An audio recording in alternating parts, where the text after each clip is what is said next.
expliquer ak comment comprendre ça yow mi nekk ci majorité déjà peut-être bâton bi également dal na leen mais par rapport ak Yewwi Askan Wi comment le comprendre.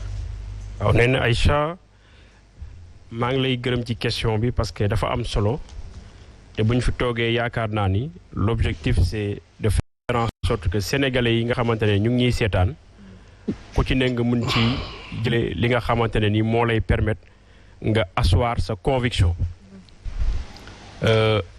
Mbirum élection dañ koy analyser ci ñaari dimension juridique ak dimension politique loolu mënul ñàkk ci élection.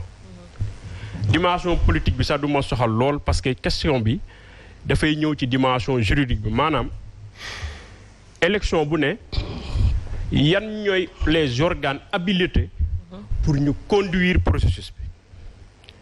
boo jëlee local yi gis nañ ni ki maître d'œuvre yi préfet yi la ak sous-préfet yi ñoom ñooy conduire les opérations boo jëlee élection législative d'accord nañ ñun ñëpp ni ki ñu ngi piloter processus bi moom mooy la direction générale bi yor élection yi sous couvert du ministère de l'intérieur bien entendu. Oui. Élection présidentielle comme ni ñu ko xamee conseil constitutionnel moom moo yor lenge yi. ci prérogative yi nga xamante ne nii jox nañ ko DGE moom dina contrôler parrainage yi xool conformité bi ak suñu loi lu mu wax ak suñu règlement mais aussi muy procéder au contrôle juridique bi nga xamante ne nii dina wone ni est-ce que li parti politique yi joxe méngoo na ak lu loi wax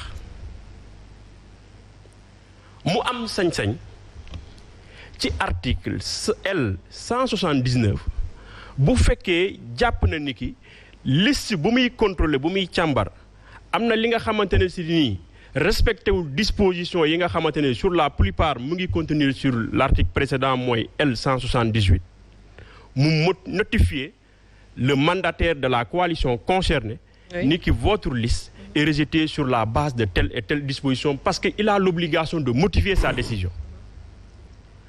ñu dégg des partis politiques. Oui. Des leaders de partis politiques bëgg a dénier à l'organe cité supra la légalité et la légitimité surtout consacrée par des textes yoo xam ne am nañ ko les prérogatives de dire le droit en ce qui concerne le contrôle et les conséquences qui vont découler du contrôle. Mais qu'il s'agit de l'acceptation ou du refus sur la base d'un certain nombre d'éléments considérés. Est-ce qu'ils n'ont pas est-ce que amuñu droit tey poser ou des questions par rapport ak liñ fi jot a gis par rapport à la séparation justement de cette même et unique liste. waaw nen na Aïcha dafa am luy consacrer suñu organigramme nu mu tëddee.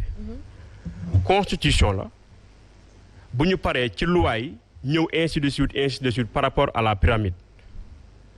Mais ñun ñëpp xam nañ ni ki décision yi nga xamante ne ni conseil constitutionnel daf koy rendre décision yooyu dafay am valeur juridique sur nu mu tuddati la marche du pays. mu am un cas précédent bi méngoog bii ñuy wax boo xam ne dafa soulevé woon en 2014 le juge d'appel le juge de première instance décidé ni ki la liste dans sa totalité dañ koy rejeter la partie incriminée la partie lésée mu pourvoir en cassation le conseil constitutionnel dans sa décision mu rendre un arrêt qui consacre et ça tous les juristes doivent l'admettre y compris celui-là devant moi la séparation organique justement des listes que le rejet des suppléants pour le motif par exemple de la parité pour ce qui nous concerne par exemple le Benno Bokk Yaakaar n'entraîne pas le rejet de la totalité de la liste et comme les décisions du Conseil constitutionnel s'imposent au pouvoir public décision Conseil constitutionnel dafay imposer aussi pouvoir public di imposer wu ci citoyen les fonctionnaires du ministère sur la base de ces dispositions-là et sur la base des dispositions contenues dans le code électoral ñu rejeter la liste suppléante de Benno Bokk Yaakaar li nga xamante ne ni ñun d'accord ñu si ñu daal di pour interjeter benn recours auprès du Conseil constitutionnel en bon républicain mais la situation de la liste bi nga xamante ne ni moom la Benno Bokk Yaakaar am. mais bokkut ak bu Yewwi Askan bi bokkut ak benn askan donc acte bi mënul bokk mais la conséquence mooy la même ñun ñaar ñëpp suñu liste yi dañ leen a rejeter en tout cas en ce qui concerne ku nekk ci domaine bi nga xamante ne ni moom lañ lay incriminer donc man tey. jaaxle bi nit ñi di teg moom laa gisul parce que c'est pas un cas inédit c'est pas un fait nouveau lu am la te justice bi wax na ci donc jaaxle bi nga am moom laa gisul li ñuy wax ni ki kumba am ndey kumba ambul baay moom laa gisul fii d'autant plus que nous-mêmes on a été beaucoup plus lésés que nos adversaires ñu ngi yuuxu. Ah bon? ñun on n'a même pas eu la possibilité qu'on nous notifie que effectivement il y a des cas à remplacer. mais alors que ça rompt. sëñ Saliou ma terminer. alors que loolu dafay rompre le principe de l'égalité des citoyens. sont pas d'accord parce que ñun amoon nañu possibilité. ñu notifier ñu ne que li ngeen déposé am na yenn problème yi ci nekk kaa leen rectifier comme ni ñu ko defee ak ñeneen ñi. loolu defuñu ko ma terminer ci Serigne Saliou. buy wax ci Benno Bokk Yaakaar ma terminer vous aurez la possibilité de parler. non moi je pose une question ci kaw Benno Bokk Yaakaar. dama bëgg bu ñuy wax ci parti yi comme ni ko suma naataango waxee qu'on s'informe bien Nicolas bi nga xamante ni mooy secrétaire général LD il est à la 12e position liste proportionnelle nu mu tuddati Benno Bokk Yaakaar. Je l'ai dit. Et contrairement à ce qui se passe dans l'autre coalition où c'est le toyu-bouyou. Je l'ai dit. fii nii ci Benno Bokk Yaakaar nous on n'a pas un problème de démocratie interne.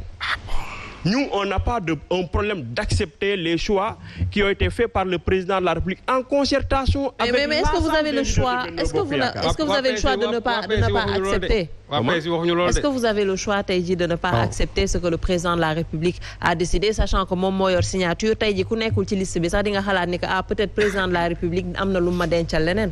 Nous sommes dans une coalition bien organisée où les décisions c'est la conférence des leaders. Comme dans chaque élection laa lay wax depuis 2012 chaque élection bi jot président Macky Sall day toog ak la conférence des leaders. D'abord avec le CEN de l'APR. ñu jàpp parti ku nekk ak sa responsabilité bi nga am nga toog ak sa bureau politique ngeen am li ngeen jàpp. conférence des leaders yi toog jël benn décision jël leen nga yëpp jox ko président de la République di conformer wu ci décision yi nga xamante ne ni moom lay jël partage ko avec l'ensemble des leaders. man lu mu bëggoon nga leeralal ma ko d'abord. ban parti ka nekk APR nga nekk LD wala beneen parti. maa ngi APR. yaa ngi APR. nekk ci coalition Benno Bokk Yaakaar. voilà léegi li nga waxoon léegi à propos de Nicolas. Nicolas man tout à l'heure li mu wax c'est clair j'ai dit que presque c'est l'unique membre de la Ligue bu ñu jël investir ko dans les listes de l'APR. J'ai entendu Moussa Sarr, j'ai entendu les gens les jeunes du Parti socialiste. Quand Bouna Massal a été relégué à la 40e place, je les ai entendus parler. Le PIT, moi je n'en parle même pas. Les gens du Rewmi aussi, je les ai entendus. Donc bu wax ne yéen au sein de votre coalition bu wax ne problème amu fa. Il y a bel et bien des problèmes. Maintenant le problème aujourd'hui c'est que Macky aussi compte tenu de sa posture de président le président Macky Sall. non moi je dis Macky may ma rek franchement moi je n'ai pas ces problèmes là quoi bu leen ma jàngal man li may def parce que man xam naa bu baax. nu may exprimer voilà donc je dis que Macky Sall ci boppam moom mooy sa posture de président may na ko tey peut-être pouvoir yoo xamante ni lu ko neex mën na ko décider foofu te kenn du wax bokkut ak ñi nga xamante ne ils sont maintenant dans l'opposition nga xam ne foofu. c'est pas la même chose. non c'est pas du tout la même chose. C'est pas du tout la même chose parce que Macky Sall yoo xam ne il a la signature. Ah oui mais c'est ça avec le président Wade aussi ça a été la même chose voilà. Alors de l'autre côté laata may ñëw ci Omar Faye Amadou parce que vous avez également été indexé justement ñu ngi doon wax ne que ce qui se passe peut-être situation boo xamante ne kenn comprendre ko cette division d'une seule et même liste ban analyse déjà ngay def ci loolu laata ñuy gën a yaatal débat bi. waaw damay répondre Ansoumane ma laaj ko d'abord parce que dafa wax lu des choses qui sont graves moom nee na juriste la on lui reconnaît cette qualité. da nga ni conseil constitutionnel décidé na ci benn décision séparation liste titulaire ak suppléant est-ce que mën nga ñëw ci conseil constitutionnel ban décision la ko defee Et bon. Voilà. Nena Aïcha, en 2014.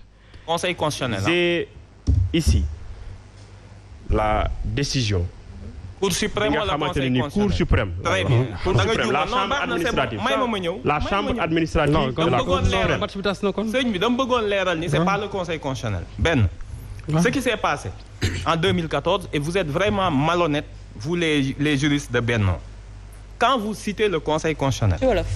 Ci wolof da ngeen di dem jusqu'au bout. Da ngeen citer toute la chaîne bi nga xam ni moo am ci décision Conseil constitutionnel. Conseil constitutionnel dañ ko saisir. Ni ko liste bu Saliou Mbaye bi. Cour suprême. Cour suprême. Ni ko liste bu Saliou Mbaye bi. Titulaires yi amul suppléants yi amul parité. Comme bi leen dal. Cour suprême ni suy annuler liste bi moom dafa jàpp ni mën na annuler liste suppléants yi bi amul parité mu bàyyi liste titulaire.